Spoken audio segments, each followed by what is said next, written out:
আজকে আমাদের press conference করা হচ্ছে, যেহেতু আমি মাসুদ এমডি নাসিম হাসান, এআইসিসি আমাকে 30 গোয়ালপুর বিধানসভা কেন্দ্র থেকে প্রার্থী করেছে। আমরা নমিনেশন করবো 4 তারিখে। আমাদের প্রচার চলছে, কালকে থেকে আবার একটা শুরু হবে। কিছু কিছু জায়গায় আমাদের যাওয়া বাকি আছে, আমরা যাব।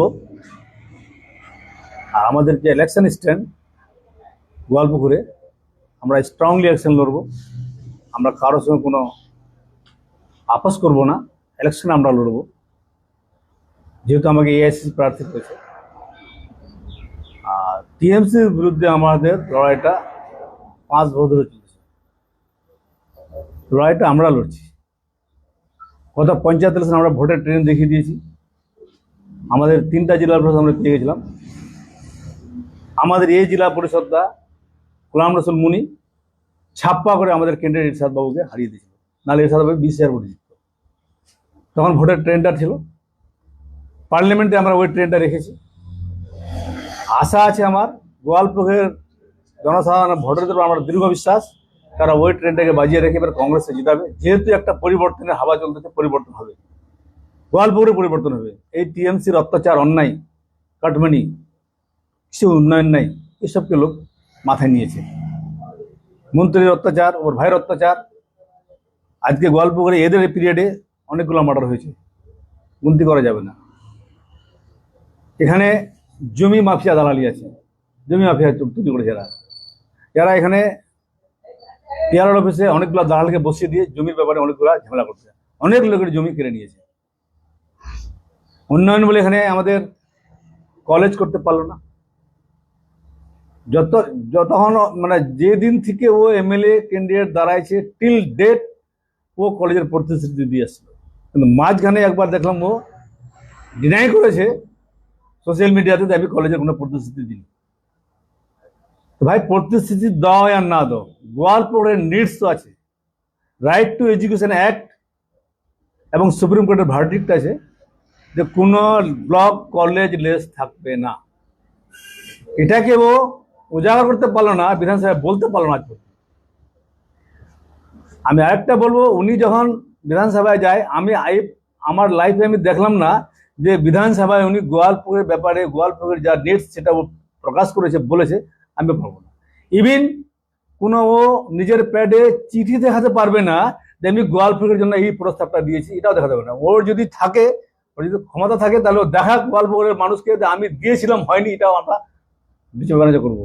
যাই কোনোদিন কোনো প্রস্তাবে দেয়নি, কোনো প্রপোজাল দেয়নি।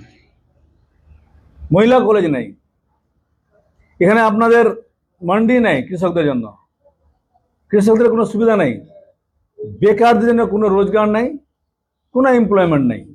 এখানকার ম্যাক্সিমাম ছেলেরা 1.5 থেকে 2 লাখ ছেলে আমাদের প্ল্যান করে গেছে অন্য রাজ্যে শুধু রোজগারের জন্য। কেন?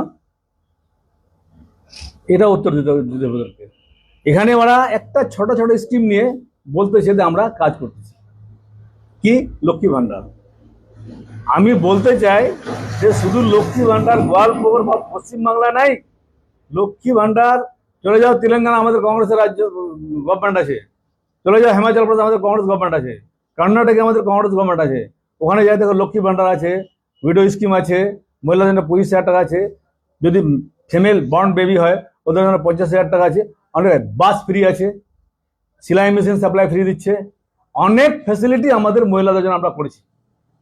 আমাদের পার্টি করেছে, দল করেছে 3টা স্টেটে। যারা একটা ছোট স্কিম নিয়ে মমতা ব্যানার্জির ফটো নিয়ে বাড়ি বাড়ি যায়, বলছে মমতা ব্যানার্জিকে ভোট দাও।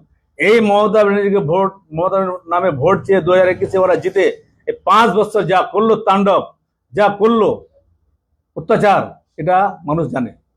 কত পঞ্চায়েত ইলেকশনে নমিনেশন করতে দেয়নি ওরা। আমরা ব্লকে মারপিট করেছি, নমিনেশন করেছি, অনেকগুলো ক্যান্ডিডেটকে মারপিট করে মানে উইথড্র করে দিল, ভোট দিতে নেই মানুষকে।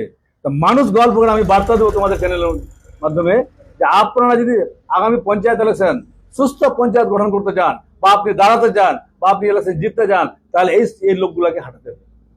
দাদা, গোয়ালপুকুর কেন্দ্রে তৃণমূল কংগ্রেসের যিনি প্রার্থী রয়েছে রাব্বানি, এর আগেও আপনার সঙ্গে লড়াই হয়েছে, আপনি পরাজিত হয়েছিলেন। এবারেও তার ওনার ভাইয়ের নির্দল থেকে নমিনেশন করতে যাচ্ছে, এবং তিনি চাকুলিয়ার যিনি বিধায়ক ছিলেন প্রাক্তন কংগ্রেসের জেনারেল সেক্রেটারি, শোনা যাচ্ছে তিনিও নাকি গল্পপুর থেকে নির্দলে প্রার্থী হবেন। দেখেন, ওর ভাই 2021 ইলেকশন যে লড়েছিল, ও ওকে জেতার জন্য লড়েছিল। এবারও ও ইলেকশনে যদি ওর ভাইকে হারানোর উদ্দেশ্য থাকে, তাহলে উনি বিজেপি ছেড়ে দিল কেন?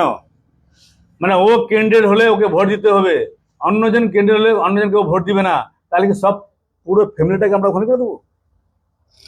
পুরো পলিটিক্সটাকে ওখানে ওরা জব্দ করে রেখেছে।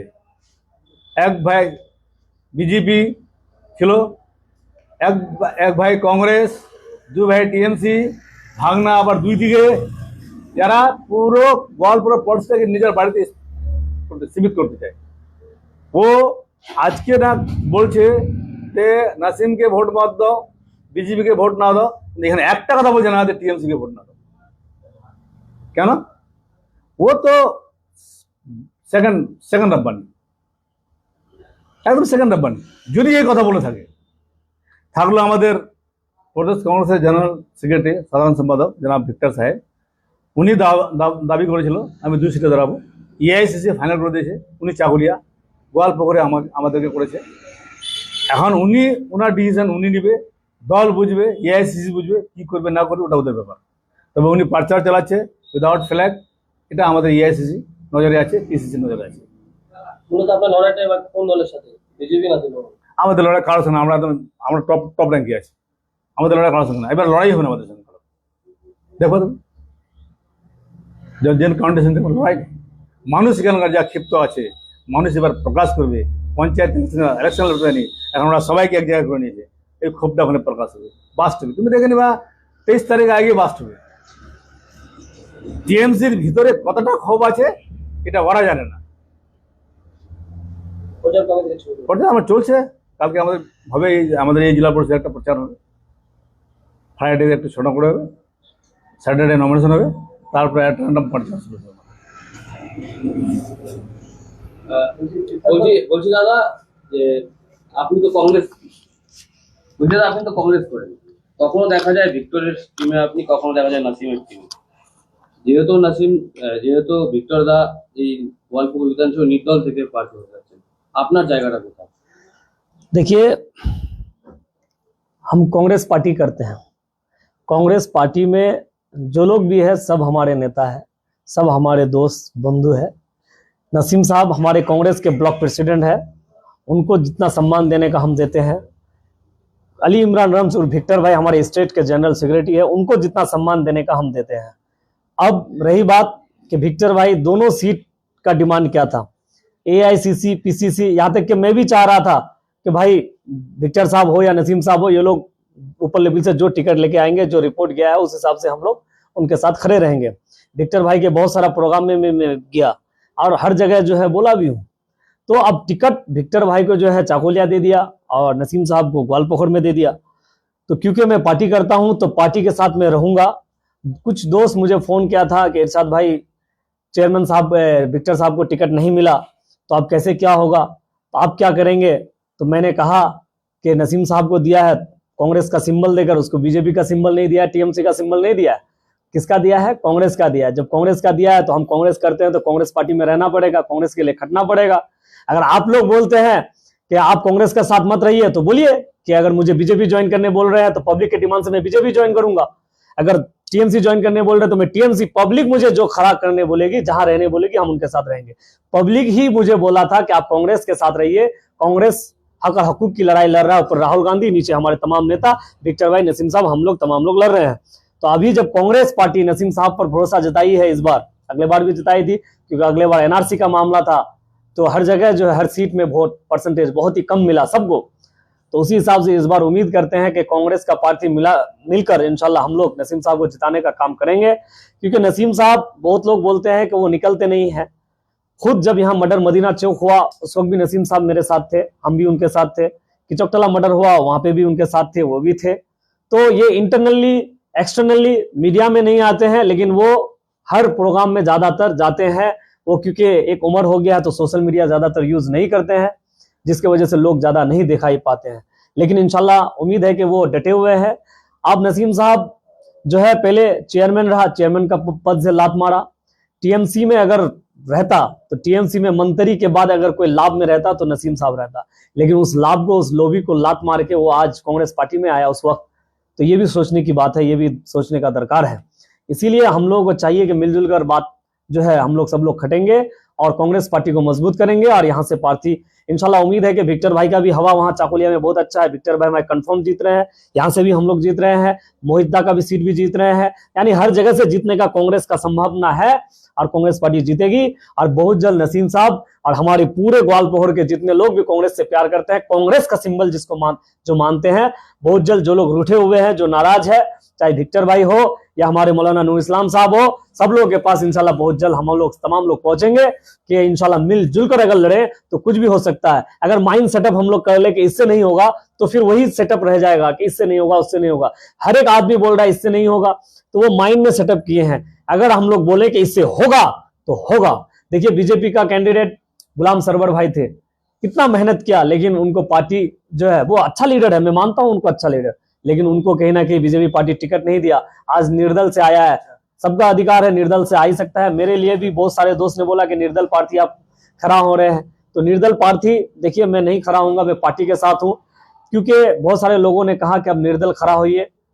तो मैं आप लोगों को कहता हूं कि निर्दल खड़ा होने के बाद किस पार्टी में जाइएगा, कांग्रेस का बैनर हम लोग छोड़ नहीं सकते। इसीलिए कांग्रेस के साथ मैं पहले से भी था, पहले से भी हूं, क्योंकि मैं दिल्ली में था। दिल्ली में भी जो आपसी ये भेदभाव है थोड़ा बहुत, दिल्ली में भी जाकर हमारे वहां ऊपर लेवल के तमाम नेताओं को मैंने बोला कि आपस में ग्वालपोहर में थोड़ा जो आपस में रंजिश है, आपस में जो भेदभाव है, इनको मिटाने का काम कीजिए और आपसी जो लड़ाई है इनको खत्म करने का काम कीजिए। ये ऊपर लेवल में हम लोग ने बोला है, ऊपर लेवल के नेताओं ने भी हम लोग को आश्वासन दिया है इलेक्शन से पहले पहले ये जो भी आपस में जो ये है खत्म होगा। नहीं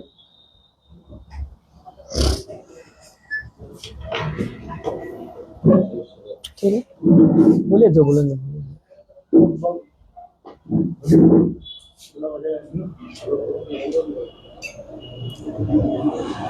अभी वही विक्टर भाई पॉजिटिव